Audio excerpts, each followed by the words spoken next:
Tempat pembuangan sampah cemara yang berada di kawasan Kelurahan Sungai Miai, Banjarmasin Utara sempat mendapat keluhan dari warga sekitar dikarenakan keberadaan ratik hingga meluber ke bahu jalan serta menimbulkan bau yang mengganggu pengendara yang melintasi di kawasan tersebut.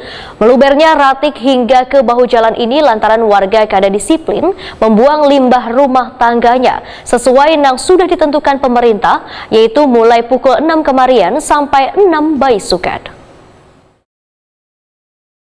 Tempat pembuangan sampah cemara yang berada di kawasan Kelurahan Sungai Miai, Banjarmasin Utara sempat mendapat keluhan dari warga sekitar dikarenakan keberadaan ratik hingga meluber ke bahu jalan serta menimbulkan bau yang mengganggu pengendara yang melintasi di kawasan tersebut. Lurah Sungai Miai, Banjarmasin Utara, Gusti Ikromi Akbar, Wahitokoni Prima TV Baisukan Selasa 20 September 2022 memadahkan melubernya ratik hingga ke bahu jalan ini lantaran warga kada disiplin membuang limbah rumah tangganya sesuai dengan sudah ditentukan pemerintah, yaitu mulai pukul 6 kemarin hingga pukul 6 baisukan, sehingga maulah petugas kada maksimal membersihkan wadah ratik tersebut. Akibat masih adanya tumpukan ratik, maka bila hari hujan, ujar Gusti Ikromi Akbar, banyu yang mengalir pada tumpukan tersebut menggenangi jalan hingga menimbulkan bau. Pihak Kelurahan Sungai Miai dengan dibantu Dinas Damkar wan Penyelamatan Banjarmasin pun, ujar Gusti Ikromi Akbar, melakukan pembersihan wan penyemprotan pada sisa-sisa ratik banyu yang menyebabkan bau tersebut. Kita dilaporkan oleh warga tentang keberadaan TPS ya. Aktivitas TPS itu yang tadinya biasanya dari jam 7 sampai jam 7 pagi sudah bersih. Waktu itu sampahnya masih ada ya, sampai meluber ke jalan ke pagi.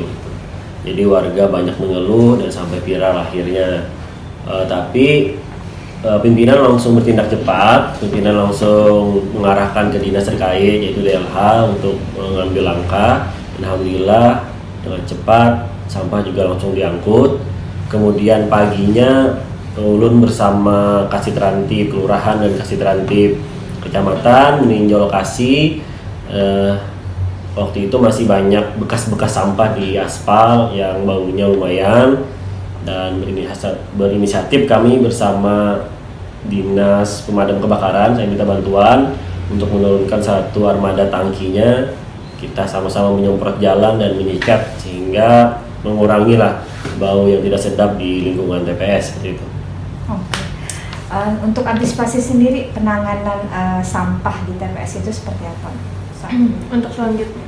Untuk selanjutnya kita masih menghimbau kepada paman-paman gerobak sampah yang membuang sampahnya di TPS Cemara untuk membuang di waktu yang sudah ditetapkan oleh pemerintah, jangan melewati itu. Gusti Ikromi Akbar berharap warga Kelurahan Sungai Miai yang membuang ratik di TPS Cemara untuk memperhatikan kembali ratik-ratik yang dibuang agar kada berserakan hingga ke jalan serta sesuai dengan waktu yang tertuang dalam peraturan pemerintah.